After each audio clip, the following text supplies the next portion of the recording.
Halo, shalom, puji Tuhan. Mari kita baca Sefanya pasal yang pertama, ayat yang ketujuh. Berdiam dirilah di hadapan Tuhan Allah, sebab hari Tuhan sudah dekat. Sungguh Tuhan telah menyediakan perjamuan kurban dan telah menguduskan para undangannya.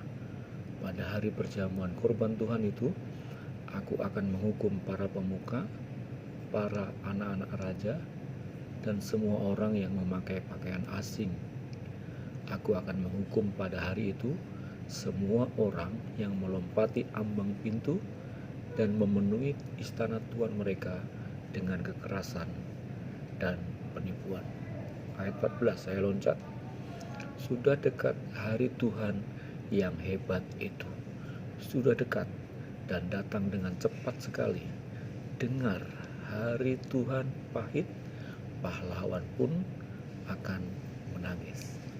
Bapak Ibu, saudaraku dikasih Tuhan, Nabi Sefanya hari ini mengingatkan kita bahwa kedatangan Tuhan sangat cepat sekali dan itu pasti terjadi. Hari Tuhan digambarkan tentang kedatangan Tuhan dunia ini. Hari itu menggambarkan hari penghakiman. Tuhan akan menghukum siapa saja yang melakukan kejahatan, kekerasan, dan penipuan. Pada hari Tuhan itu, ratapan terdengar di mana-mana. Suasana semakin mencekam, manakala kota dan pemukiman digeledah untuk menemukan pelaku-pelaku kejahatan. Ya, nanti Bapak Ibu bisa baca di keseluruhan kitab Sefanya, pasal 1, pasal 2, dan pasal yang ketiga. Hanya 3 pasal saja. Hari Tuhan juga pahit dan kelam, jauh dari suasana gembira dan semarak. Darah tercurah dan tidak ada keselamatan bagi orang yang ada dalam dosa dan kejahatan. Kekayaan, emas, perak, segala yang dimiliki oleh orang-orang itu tidak berguna sama sekali untuk membeli keamanan, apalagi kenyamanan dan keselamatan. Nah, pemberitaan tentang hari Tuhan dalam tanda petik perlu dilakukan saat ini. Orang-orang masa kini sering terlena dengan gaya hidup yang serba nikmat, serba mudah. Lalu orang-orang itu hidup menuruti nilai-nilai yang mereka anut sendiri. Mereka mengikuti jalan pikiran sendiri, hatinya sendiri, perutnya sendiri.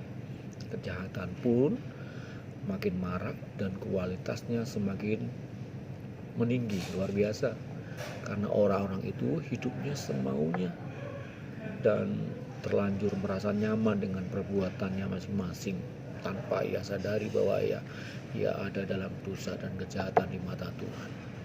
Nah, pemberitaan tentang hari Tuhan seperti yang diberitakan oleh Nabi Sefanya itu masih tetap relevan untuk disuarakan, karena suatu saat, suatu ketika pasti terjadi.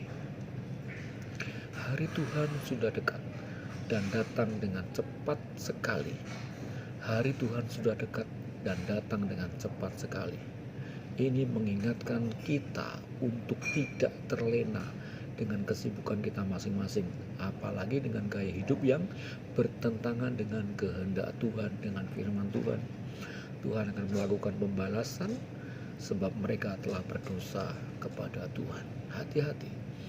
Kita hanya akan terhindar apabila kita mau bertobat, meninggalkan kehidupan kebiasaan kita selama ini, lalu mencari Tuhan dan hidup dalam sifat rendah hati, membutuhkan Tuhan.